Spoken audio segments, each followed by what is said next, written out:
네, 반갑습니다. 7월 3일 목요일 아침 시황입니다. S&P 500, 나스닥이 모두 강세를 보였습니다. S&P 500은 사상 최고치를 또 경신을 했고요. 다우지수는 어제와는 좀 사뭇 다르죠. 약세로 마감이 됐습니다. 다우지수가 마이너스 0.02고요. 나스닥은 플러스 0.94, S&P 500은 0.47입니다. 나스닥 쪽에서는 엔비디아도 올랐고 테슬라도 올랐죠. 테슬라가 굉장히 좀 잡음이 나오면서 빠질 것 같고, 또 뉴스도 안 좋게 나왔어요. 2분기 자동차 판매량이 또 감소했다. 그런데도 주가가 올랐습니다. 주식의 세계는 알 수가 없어요. 그죠? 조정이 나올 것 같은데 올라가고 막 이런 모습들 나오기 시작하죠. 자, 지금 미국 증시 같은 경우도 혼란의 도가니지만 미국과 베트남의 무역 협상이 성공리에 끝났다, 협상이 됐다라는 부분이 나오게 됩니다. 그렇게 되면서 자, 베트남의 그 관세가 대폭 할인이 됐어요. 그래서 뭔가 좀 기대감이 생긴 거 아니냐, 그런 식으로 얘기가 나온 것 같아 보입니다. 자, 일단 그렇게 되면은 무역 협상이 잘 된다, 나스닥의 상승이 나타날 수가 있겠죠. 기술주들의 반등 연결될 수가 있습니다. 자, 그 내용들 같이 알아보도록 하죠. 자, 뉴스 살펴봅니다. 일단 가장 오늘 중요한 포지션은 바로 미국과 베트남의 무역 합의겠죠. 그래서 S&P 500이 또 사상 최고치를 찍었다라는 이 뉴스가 오늘 가장 헤드라인이 될 것 같습니다. 무역 합의 점차적으로 이제 계속 소식이 들려오겠죠. 일본하고도 어떻게든 될 것 같고, 우리나라가 지금 어떻게 되느냐가 중요한데, 자, 내일은 미국이 독립기념일 휴장이죠. 그래서 주말이 없어요. 그래서 오늘 저녁에 나오는 미국 증시가 또 다음 주 월요일까지 또 책임을 져야 되겠죠. 자, 어쨌든 뭐 주말에 휴일이기 때문에 일단 오늘 저녁에 뉴스만 잘 나오면 큰 문제는 없을 것 같아 보이긴 합니다. 자, 근데 이렇게 협상에 대한 부분들이 얼마 남지 않았어요. 이번 주말, 그 다음에 다음 주 월화인데 우리나라는 아직 소식이 없는 것 같아요. 실제로 진행이 되고 있는지 아닌지 알 수가 없는 내용이라서 어떻게 잘 되고 있나요? 아니면은 우리는 관세를 그대로 얻어맞는 건가요? 여전히 좀 불안정한 모습이 좀 나타날 수밖에 없겠죠? 자, 근데 베트남하고 합의를 도출했다라고 한다면 반도체 쪽 같은 경우는 특히 삼성, 삼성 같은 경우가 굉장히 좀 힘든 그런 시기였잖아요. 왜냐면 베트남에 원래 상호관세가 46% 정도 있었는데 지금 20%로 인하를 시켰잖아요. 그렇게 되니까 이제 베트남에서 생산하는 그런 어떤 제품들의 어떤 수출 쪽에서는 상당 부분 부담을 좀 덜었다라고 될 수가 있습니다. 자, 그래서 대신에 이제 베트남은 미국산 제품을 무관세로 수입한다라고 되어 있고요. 그 다음에 베트남 물품은 미국으로 넘어가는 데 있어서 20% 관세. 자, 우리나라도 어느 정도 희망 요소가 생기겠죠. 베트남보다는 관세가 낮았잖아요. 그래서 아마 10%대 초반으로 좀 낮출 수 있지 않을까라는 생각이기도 하고, 뭐 어떻게 해주느냐에 따라서 다를 수도 있겠습니다만은 일단 처음에 매겼던 상호 관세보다는 미국에게 어느 정도 먹을 것을 쥐어주게 되면 관세가 충분히 낮아질 수 있다는 것을 어느 정도 알 수 있는 내용이 좀 되었다라고 되는 거고요. 다음 주에 다수의 협정이 발표될 것을 예상한다라고 되어 있습니다. 자, 트럼프가 상호 관세의 연장은 없을 것이다 라는 식의 얘기가 나왔기 때문에 협상을 해야 된다라는 거죠. 미국에게 일단은 나 먹을 것 좀 줘, 그러면 관세 깎아줄게. 자, 관세가 중요한 게 아니죠? 미국은 관세가 중요한 게 아닙니다. 뭔가 얻어먹을 것을 얻기 위한 그런 행동이었다라고 보시면 되는 거죠. 마치 애기가 밥 달라고 찡얼대면서 우는 것과 똑같습니다. 밥을 주면 울음이 멈추죠. 그래서 트럼프의 이런 미친 행동, 걔네가 원하는 것을 주면 멈춘다. 자, 이렇게 생각하면 되는데, 어떻게 생각하면 또 굉장히 좀 씁쓸한 그런 내용인 것 같아 보이긴 합니다. 자, 그 다음에요. 민간 부문 고용이 예상 밖으로 크게 위축됐다는 소식은 투자자들의 우려를 키웠다고 되어 있습니다. 민간 고용, 경기가 별로 안 좋다라는 거죠. 다우지수가 떨어진 이유를 아시겠죠? 다우지수가 떨어지면 어떻게 되겠어요? 경기가 위축되었다라는 느낌을 주면서 다우지수가 떨어졌다. 그거는 반대로 나스닥 쪽 반등이 일어날 수 있다. 왜? 경기 부양이 나올 수 있잖아요. 예, 고용지표가 안 좋다라는 것은 이제 실업률이라든지 이런 거 발표가 나올 텐데, 실업률도 네, 지금 예상치는 더 높게 나올 것으로 예상되고 있잖아요. 그렇게 되면 지금 7월에 금리 인하를 하자라는 이야기가 솔솔 나왔잖아요. 7월 29일에서 30일까지가 FOMC입니다. 네. 7월 말에 이제 금리 인하를 할 수도 있는 거 아닐까라는 식으로 얘기가 나올 수도 있다는 얘기죠.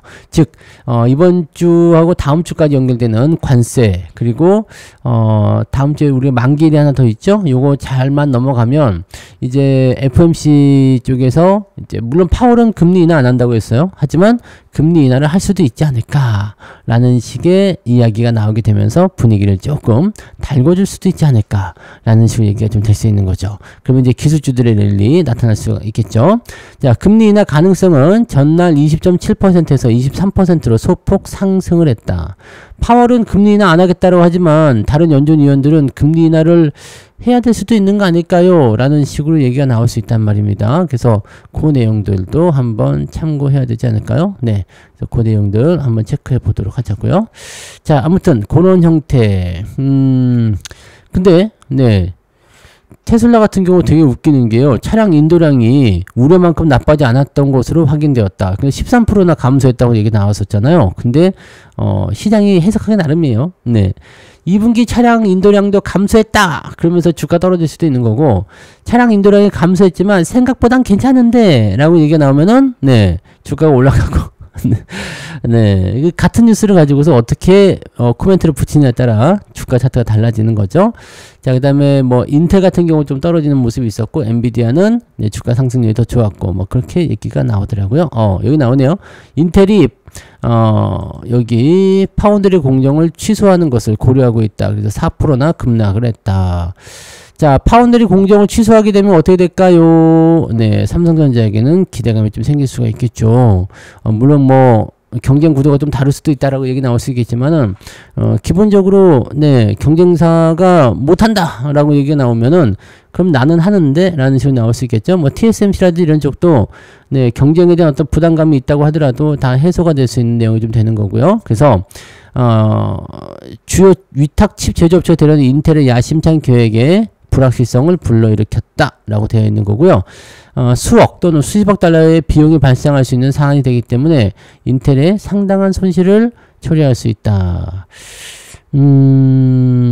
일단은 이런 식으로 넘어간다라는 건데, 글쎄요. 일단은 마케팅 중단 여부, 이 부분은, 물론 이제 여기 써있네요. 차세대 프로세서로의 전환을 추진하는 것으로 알려져 있다. 그러니까 기존 거는 별로인 것 같아. 라는 식으로 해서 좀 바꾸자. 라는 식으로 얘기가 나오는 거야. 완전히 뭐, 파운드리 사업에서 손 뗀다라는 게 아니라, 뭐 좀 이제 새로운 거, 지금 이거보다는 더 미래지향적으로 가자라는 식으로 얘기가 나온 거라, 요거를 이제 교체하는데 돈이 많이 든다. 그런 게 이제 인텔에게 부담이 된 거고, 지금 이 부분에서는 경쟁 구도가 들어가 있을 텐데, 경쟁자들에게는 조금 더, 네, 일단은 느슨한 그런 형태의 모습이 좀 나올 수도 있겠다 보여지는 부분이죠. 왜냐면, 네, 남의 불행은 나의 행복. 이게 이제 주식시장의 냉정한 법칙 아니겠습니까? 그죠? 자, 초단기 빅2 몰리자 반대 매매도 급증. 단기 고점 종목들은 조심을 해야 되는 것들 중에 하나가 뭐냐면, 이 반대 매매예요. 주가가 계속 상승하는 효과를 보이고 있다고 하더라도 단기적으로 급락세를 보일 수가 있거든요. 그러면은 빚내서 투자한 사람들의 그런 현황을 증권사는 다 볼 수가 있어요. 얼마만큼 들어왔지, 얼마만큼, 뭐 우리도 볼 수 있잖아요. 시간 지나면 이제 신용이 얼만큼 늘었는지 등등등 다 볼 수가 있잖아요. 그거 보고 있으면 이제 비투가 막 늘어나는 쪽에 공매도 대차 잔고를 막 쌓아요. 그러고 나서 내가 가지고 있는 거, 자, 비투로 들어오게 되면은요, 거의 그냥 매수가 폭탄급으로 꼽히거든요. 그러니까 주가가 막 올라온단 말이죠. 그럼 밑에서 계속 군불 지피면서 주가를 끌어올리던, 자, 빚내서 투자하시고 매수를 할 정도라면 올라가는 종목에 샀겠죠. 대부분이 그래서 고점대에서 매수를 많이 한단 말이에요. 추가적으로 더 상승할 것이다 생각해서 매수하죠. 우리가 밑바닥에 있는 종목들, 개도 안 먹어가는 주식은 빚내서 투자하지 않습니다. 그렇기 때문에 B2는 대부분 고점권, 단기 급등한 종목들에 많이 몰리게 되어 있어요. 그럼 그거 보고 있다가, 네, 밑에서 산 그놈들은 수익을 내고, 이제 매도 준비를 하는 거예요. 그 다음에 공매도 대체 잔고 쌓아놓고 있다가, 팔면서 내 잔고가 점점점 줄어야 되겠죠. 내가 만약에 100개를 갖고 있어. 근데 떨어지기 시작하면 100개를 높은 가격에 못 팔잖아요. 그러니까 뭐 한 10개, 20개 이렇게 팔다 사다 팔다 사다 이렇게 하면서 가격대를 조금 유지합니다. 그러니까 단기 고점한 종목들은 한 방에 급락하는 경우가 거의 없어요. 내려갔다 또 올라가거든요. 근데 거기에 사람들이 많이 속아. 내려갔다가 올라갔을 때 매수가 들어가가지고, 네, 빚내서 또 들어가죠. 빚내서 또 사고. 그러다가 어떻게 돼요? 네. 이제 원래 갖고 있던 놈들의 물량은 줄어들게 되면서 이제 다 털어버리는 상태가 되면 이때부터는 공매도가 같이 들어오게 됩니다. 그러면은 물량을 감당할 수가 없어요. 받아주는 애들이 하나도 없이 그냥 때리기만 하거든요. 그럼 주가가 순식간에 급락하죠. 그러면은 공포가 생기면서 투매가 일어나게 되죠. 생각했던 것보다 더 많이 빠지는 경우가 생길 수 있어요. 그렇게 되면 B2가 탈탈 털리게 되죠. 그럼 가격은 많이 순식간에 급락하니까 싸지죠. 싸지면 그놈들은 다시 줍습니다. 그리고 또 가는 거죠. 개인들이 털리는 방법은 매번 똑같습니다. 매번 똑같고 항상 반복이 되는데 항상 반복이 되면서 거기에 또 걸려들고 있다라는 거 참으로 네 안타까운 부분입니다. 네, 백날 얘기를 해도 꼭 경험을 하고 다시 네 깨닫는단 말이지. 자, 이걸 꼭 굳이 경험 안 했으면 좋겠다 생각이 드는데 이게 주가가 올라가는 것에 대한 네 그런 부분들을 피하기 좀 어려운가 봐요. 네, 자 일단은 변동성에 대한 그 내용들이 나오고 있고 최근 5일간 반대 매매. 자 3일간 많이 떨어졌죠. 27일, 30일, 7월 1일 네 이렇게 해가지고 많이 빠졌잖아요. 빠지니까 반대매매. 오늘도 만약에 혹시 떨어진다라면 반대매매가 더 늘어날 수도 있습니다. 자, 근데 이 정도 때렸으면 됐어. 네, 라고 해가지고 반등 살짝 올려줘야죠. 왜냐면 다시 또 비트로 또 들어야 되니까.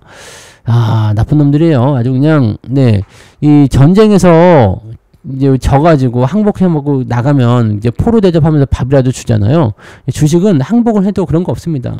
항복하고 나가잖아요. 그럼 입단 빤스 가지고 홀딱 벗겨가지고 그냥 쫓아내요. 밥도 안 줘. 네. 남는 게 한 개도 없어요. 그러니까 절대 여러분들, 네. 이 뭐 깨평 이런 것도 없어요. 아무리 저거 해도, 도박을 해도 깨평, 네. 아시죠? 그 타짜에서 보면 그렇잖아. 10,000원짜리 이렇게 주면서 국밥이라도 먹어라. 근데 주식 투자에서 국밥을 주는 게 없습니다. 그냥 끝나는 거예요. 그러니까 절대 여러분들이 이런 부분들은 그냥 겁을 내세요. 아, 이런 건 안 되겠구나. 이런 건 하면 안 되겠구나. 천천히 하셔도 여러분들 충분히 수익 내는 장이기 때문에 그렇게까지 욕심내고 그렇게까지 급하게 뭔가를 하려고 서두르지 않으셔도 됩니다. 절대 잊지 마시기 바랍니다. 네, 잘 하실 수 있어요. 그죠? 네. 아, 자, 그렇고요. 네. 빚내서 하는 거는 정말 조심들 해주시기 바랍니다. 자, 시총 5위 탈환한 현대차 관세 리스크에도 자동차주는 훈풍을 보여주고 있다. 얘는 이미 품목관세이기 때문에 아무 문제가 없다. 근데 자동차 쪽에서 이야기하는 부분들 중에 하나, 네, 관세 때문에 뭐 큰일이다 어쩌다 뭐 이렇게 얘기 나오잖아요. 근데 여기서 우리가 한번 생각해 보세요. 네. 미국 공장에서 지금 만드는 차량은 전부 다 미국에서 소진을 하고 있대잖아요. 그 다음에 뭐 베트남 이런 쪽에서 만드는 것들이 이제 넘어가도 되겠죠. 뭐 관세 쪽이 좀 낮아지니까 이제 그러면 상대적으로 이제 무역 협상이 일어나게 되고 지금 품목 관세에 대한 부분들이 많이 먹여지고 있지만 자동차 품목 관세가 뭐 만약에 캐나다나 멕시코나 이런 쪽도 잘 진행이 됐어. 그래서 관세가 낮아.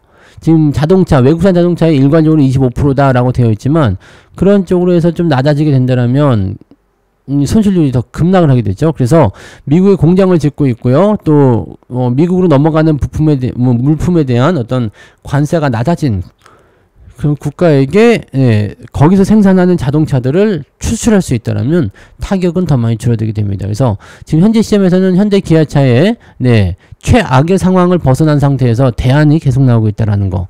자, 이게 참 애매한 게 시장을 좀 반등시켜줘야 되는 입장에서 나타나는 이 자동차의 움직임이라 이것도 되게 재밌는 상황이 좀 된 것 같아 보이긴 합니다. 네.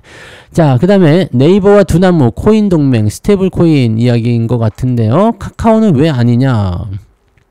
자, 두나무가 네이버페이와 손잡고 원화 기반 스테이블 코인 시장을 공략한다. 자, 요게 중요한 거죠. 네이버페이. 그래서 오늘 네이버가 다시 급등할 수 있을까요? 라는 생각이 좀 들기도 합니다. 근데 이 스테이블 코인 관련된 부분들은요, 일단은 네이버페이든 카카오페이든 뭔가 나올 것 같다 얘기입니다. 한다고 했으니까요, 하기는 할 텐데, 지금 뭐 은행들은 이제 눈치를 보고 있는 모습이고, 정부 쪽에서는 일단 한다고는 했는데, 이제 법안 통과나 이런 건 나와줘야 되죠. 그러니까 그게 아직 뜨뜻미지근하니까 관련 기업들의 주가가 좀 떨어지긴 했는데, 반드시 시행을 한다라는 겁니다. 중요한 건. 반드시 시행을 할 거기 때문에 이거에 대해서는 네 이견이 있을 수가 없는 거잖아요. 그렇다면 어떻게 생각해야 될까요? 네, 이견이 없다. 그렇다면 이 부분은 뭔가 주가 좀 떨어졌을 때 아니면은 이 관련한 포인트가 만들어졌을 때 우리 생각을 해볼 필요는 있을 것 같다 라는 식으로 얘기가 되는 거죠.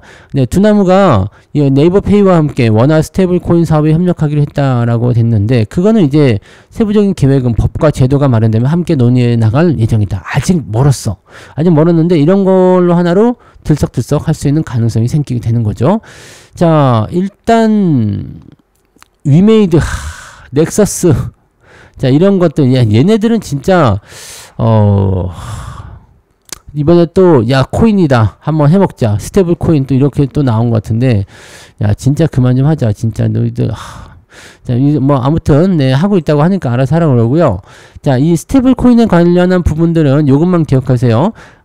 단기간에 만들어지는 형태의 느낌은 아니고, 긴 호흡으로 가야 되는데, 정책적인 부분들이 어떻게든 마련이 돼서 삐걱대더라도 시행은 될 것 같아요. 네. 왜냐면 미국이 하고 있기 때문에 미국이 그것도 이제 시간이 좀 걸리겠지만, 진행이 돼서 이렇게 짠 하고 등장을 하게 되면, 물론 상용화되는데도 시간이 좀 걸립니다. 그러니까 상당한 시간이 걸릴 거예요. 하지만 하기는 한다는 얘기죠. 그러니까 요 부분에 대한 것들은 잘 보고 있다가 기회 요인이 생기게 되면 그 시점에서 한 번 정도는 관심을 가지실 필요가 있다라는 거. 그 부분들을 우리가 꼭 체크하시면 좋을 것 같습니다. 아시겠죠?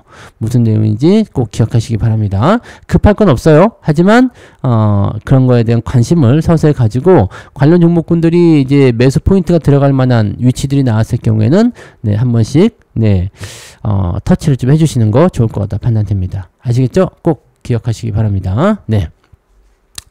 자, 그러면 오늘은 여기까지 한번 보도록 할까요? 네.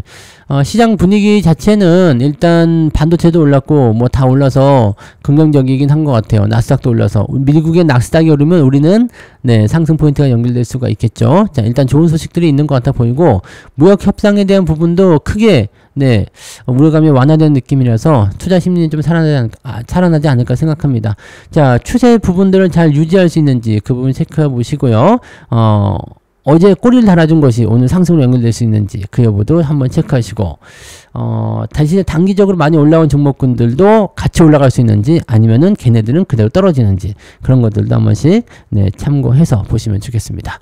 자, 그래서 오늘은 여기까지 이야기하고요. 오늘도 파이팅 하시고요. 네, 장중 시황 때 다시 오도록 하겠습니다. 고맙습니다.